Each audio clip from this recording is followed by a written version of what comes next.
আমাদেরকে গুলি করে রাখ পর্যন্ত কোনো কিছুটা আমাদের গায়ে লাগে না। যতক্ষণ না পর্যন্ত বুকে বা মাথায় গুলি চলবে ততক্ষণ কোনো আমরা কোনো স্ট্রাগল মনে করি না, এবং এক্সট্রা কোনো সিকিউরিটি লাগবে না। শুধু আমাদেরকে যদি কেউ গুলি করে মেরে ফেলে তাকে যেন ধরে বিচার করা হয়। বিড়ালের মতো 500 বছর বেঁচে থাকার কোনো লাভ নাই, সিংহের মতো এক খন্ড বাঁচতে চাই। বাংলাদেশ একটা স্বাধীন দেশ, কিন্তু প্রশ্ন হলো আমরা কি সত্যি স্বাধীনভাবে কথা বলতে পারি? আজকের ভিডিওটা শুরু করার আগে একটা প্রশ্ন নিজেকে করেন। এই দেশে যদি কেউ বলে বিদেশি আধিপত্য আমরা চাই না, তাহলে তার পরিণতি কি হয়? ইতিহাস বলে অনেক সময় সেই পরিণতির নাম হয় মৃত্যু। আজ আমরা এমন কিছু মানুষের কথা বলবো যারা ডাকাত ছিল না, খুনি ছিল না, তারা রাষ্ট্রদ্রোহীও ছিল না। তাদের একটাই অপরাধ ছিল, তারা ভালো মানুষ ছিল। তারা অন্যায়ের বিরুদ্ধে কথা বলেছিল, ভারতীয় আধিপত্য বিরুদ্ধে কথা বলেছিল, অন্যায় চুক্তি আর জুলুমের সামনে মাথা নত করেননি। এই দেশে একটা ভয়ঙ্কর নিয়ম আছে, যে বেশি প্রশ্ন করে সে বেশি দিন বাঁচে না, যে বেশি সত্য বলে সে দ্রুত টার্গেট হয়ে যায়, আর যে ভয় না পেয়ে কথা বলে তার জন্য কবর প্রস্তুত থাকে আগেই। যাদের হত্যা করা হয়েছে তাদের হাতে কোনো অস্ত্র ছিল না, ছিল শুধু কলম, কণ্ঠ আর সাহস। শুধু কথা বলেছিল দেশের সার্বভৌমত্ব নিয়ে, বিদেশি প্রভাব নিয়ে, নিজেদের সিদ্ধান্ত নিজেরা নেওয়ার অধিকার নিয়ে। আর ঠিক সেই কারণেই তারা হয়ে উঠেছিল বিপজ্জনক। কারণ এই ভূখণ্ডে কখনো কখনো সত্য বলার চেয়ে বড় অপরাধ আর কিছু থাকে না। তাদের বলা হয়েছিল চুপ থাকো, তারা চুপ থাকেনি। তাদের ভয় দেখানো হয়েছিল, তারা পিছু হাঁটেনি। আজ তারা বেঁচে নেই, কিন্তু তাদের প্রশ্ন এখনো জীবিত। স্বাধীনতা শুধু মানচিত্রে থাকলে হয় না, স্বাধীনতা থাকতে হয় মানুষের কণ্ঠে। ভিডিওটা শেষ না করা পর্যন্ত দেখুন, কারণ এখানে বলা হবে সেই গল্পগুলো যেগুলো না জানলে আমরা বুঝতেই পারতাম না কেন মানুষকে নীরবে শহীদ হয়ে যেতে হলো। আল্লামা দেলোয়ার হোসেন সাঈদী। মৃত্যুর পরেও মানুষের হৃদয়ে অমর হয়ে থাকবে এমন শহীদদের নামের তালিকা করলে আল্লামা দেলোয়ার হোসেন সাঈদীর নাম আসবে প্রথমেই। তিনি ছিলেন বাংলাদেশের একজন ইসলামিক পণ্ডিত, প্রভাবশালী বক্তা, একজন রাজনীতিবিদ ও সংসদ সদস্য। 1971 সালে মহান মুক্তিযুদ্ধ চলাকালীন রাজাকার বাহিনীর সঙ্গে যুক্ত থেকে পাকিস্তানি সেনাবাহিনীকে সাহায্য ও মানবতা বিরোধী কর্মকাণ্ডে সম্পৃক্ততা থাকার অভিযোগে 2013 সালে তাকে আমৃত কারাদণ্ড দেওয়া হয়। রাজনৈতিকভাবে তিনি বাংলাদেশ জামায়াতে ইসলামীর নায়েবে আমির হিসাবে দায়িত্ব পালন করেন। তিনি 1996 সালে জাতীয় সংসদ নির্বাচনে প্রথমবার এবং 2001 সালে দ্বিতীয়বার সংসদ সদস্য নির্বাচিত হন। পরবর্তীতে আওয়ামী সরকারের আমলে তাকে পুনরায় কারাগারে নেওয়া হয়। 2023 সালের 14 আগস্ট কারাবন্দী অবস্থায় তার মৃত্যু হয়। তবে দেলোয়ার হোসেন সাঈদীর মৃত্যুকে ঘিরে অনেক বিতর্ক রয়েছে। অনেকে অভিযোগ করে থাকেন তৎকালীন সরকার শেখ হাসিনা তাকে পরিকল্পিতভাবে হত্যা করেছে। কারা কারা সাঈদী সাহেবকে পছন্দ করেন কমেন্টে জানান। বিড়ালের মতো 500 বছর বেঁচে থাকার কোনো লাভ নাই, সিংহের মতো এক খন্ড বাঁচতে চাই। মৃত্যুর পরেও অমর হয়ে আছেন এমন কিছু শহীদদের মধ্যে আরেকজন শহীদ হলেন শহীদ ওসমান বিন হাদি। বাংলাদেশের একজন সাহসী যোদ্ধা হলেন শহীদ ওসমান বিন হাদি। শরীফ ওসমান হাদি ছিলেন বৈষম্য বিরোধী ছাত্র আন্দোলনের একজন সমন্বয়ক। তার পাশাপাশি তিনি ছিলেন ইনকলাব মঞ্চের প্রতিষ্ঠাতা। মূলত তার স্পষ্ট ভাষা ও ভারতীয় আধিপত্য বিরুদ্ধে কথা বলার জন্য তিনি বাংলাদেশকে একজন সাহসী নেতা হিসাবে পরিচিতি লাভ করেন। এছাড়া তিনি আসন্ন নির্বাচনে ঢাকা 8 আসন থেকে স্বতন্ত্র প্রার্থী হিসাবে নির্বাচনে অংশ নেওয়ার প্রস্তুতি নিচ্ছিলেন। তবে শুক্রবার নির্বাচনী প্রচারণা বের হলে মোটরসাইকেল করে 2 অজ্ঞাত লোক তাকে গুলিবিদ্ধ করে। দ্রুত তাকে ঢাকা মেডিকেল কলেজ হাসপাতালে নেওয়া হয় এবং পরবর্তীতে উন্নত চিকিৎসার জন্য সিঙ্গাপুরে স্থানান্তর করা হয়। কিন্তু দুর্ভাগ্যের বিষয় হলো তিনি সিঙ্গাপুর থেকে আর জীবিত ফিরে আসেননি। দেশে ফিরেছেন কফিনবন্দি লাশ হিসাবে। তার মৃত্যুতে বাংলাদেশ হারালো এক সাহসী কণ্ঠ। তার মৃত্যুতে প্রমাণ করলো বাংলাদেশে সত্য কথা বললে তার নামের আগে শহীদ শব্দটি যোগ করা হয়। ভাই, আল্লাহ যদি আমাকে নিয়ে যায়, আমার বাচ্চাটার দিকে একটু খেয়াল রাখেন। আবরার ফাহাদ। আওয়ামী লীগপন্থী ছাত্রলীগের হাতে নির্মমভাবে নিহত হয় আবরার ফাহাদ। 2019 সালের 6 অক্টোবর বুয়েটের শেরেবাংলা হলে ছাত্রলীগের একদল নেতাকর্মী আবরার ফাহাদকে পিটিয়ে হত্যা করে। এই নৃশংস ঘটনার পর আবরার ফাহাদের বাবা 29 জনকে আসামি করে থানায় হত্যা মামলা দায়ের করে।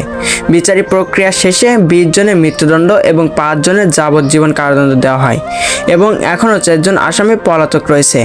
আবরার ফাহাদের অপরাধ ছিল তিনি সত্য কথা বলতেন, ভারতীয় আধিপত্যের বিরুদ্ধে কথা বলতেন এবং ফেসবুকে রাজনৈতিক লেখালেখি করতেন। বুয়েট ছাত্র আবরার ফাহাদ হত্যা মামলায় 20 জনের ফাঁসি ও 5 জনের যাবজ্জীবন কারাদণ্ড দিয়েছেন আদালত।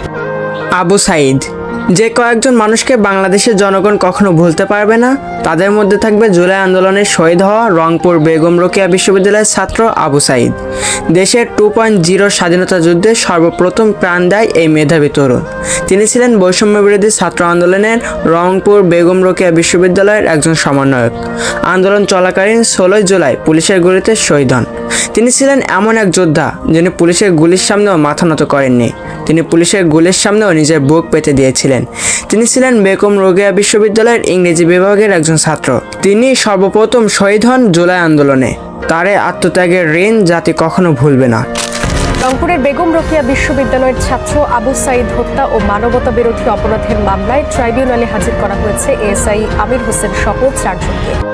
মীর মুগ্ধ, তিনিও বৈষম্য বিরোধী ছাত্র আন্দোলনের আরেক শহীদ। আন্দোলনের সময় তিনি শিক্ষার্থীদের পানি বিতরণ করছিল। সেই মুহূর্তে হঠাৎ করে একটি বুলেট লাগে তার মাথায়।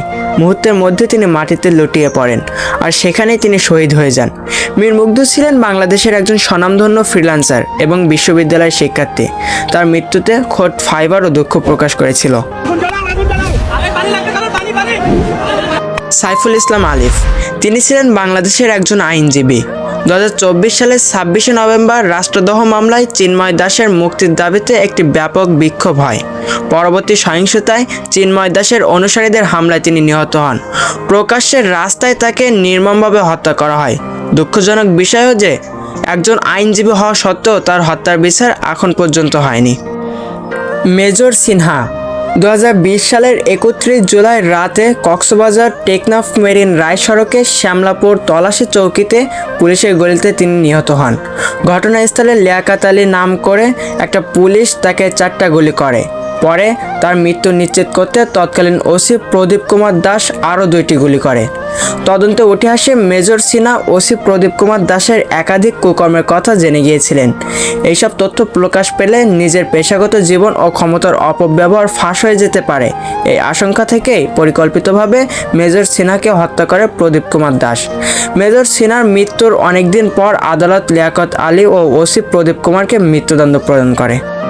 তোফাজ্জল হোসেন, 2024 সালের 18 সেপ্টেম্বর ঢাকা বিশ্ববিদ্যালয়ে ফজলুল হক মুসলিম হলে মোবাইল চুরির অভিযোগে তোফাজ্জলকে আটক করা হয়। পরবর্তীতে কিছু শিক্ষার্থীর নির্মম মারধরে তিনি গুরুতর আহত হন। এরপরে এক পর্যায়ে তিনি মৃত্যুবরণ করেন। ঢাকা বিশ্ববিদ্যালয়ে তোফাজ্জল হোসেন হত্যার ঘটনায় ফজলুল হক মুসলিম হলের প্রভোস্ট অধ্যাপক শাহ মোহাম্মদ মাসুম সহ 15 জনকে আসামি করে মামলা করেছে তোফাজ্জলের পরিবার। শিবলি সাদিক হৃদয়, চট্টগ্রামের রাউজান থানার কলেজ ছাত্র হৃদয়কে হত্যা করে তারই পাহাড়ি এলাকার 5 বন্ধু। এক বন্ধুর সঙ্গে সামান্য কথা কাটাকাটি ও পূর্বের ক্ষোভ থেকে পরিকল্পিতভাবে তাকে পাহাড়ে ঘুরতে নিয়ে যাওয়ার নাম করে পাহাড়ি এলাকায় নিয়ে তাকে হত্যা করে। এমনকি তার হত্যা করার পর তার শরীরের টুকরো টুকরো করে রান্না করে খেয়ে ফেলে তার পাহাড়ি বন্ধুরা। এই ঘটনার পর অনেক বিতর্ক সৃষ্টি হয় সারা দেশে। অনেকেই মন্তব্য করেছিলেন, হাড্ডি কখনো গোস্ত হয় না আর উপজাতি কখনো বন্ধু হয় না। 14 দিন পর কলেজ ছাত্রের খণ্ডিত মরদেহ মিলেছে রাউজান রাঙামাটি সীমান্তের দুর্গম পাহাড়ে। হত্যার পর মাংস কেটে আলাদা করে ফেলেছিল।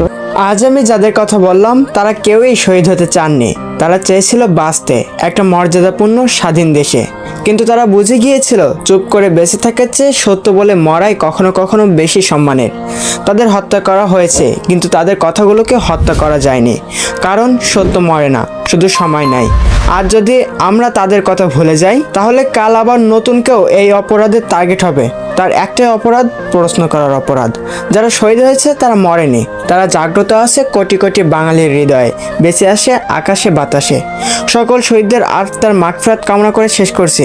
আর আপনার যে বন্ধু এখন পর্যন্ত বাংলাদেশের এই সকল শহীদদের সম্পর্কে জানে না, তাদের কাছে শেয়ার করে দিতে পারেন যাতে সেও জানতে পারে। দেখা হবে পরে কোনো এক ভিডিওতে। সে পর্যন্ত ভালো থাকেন।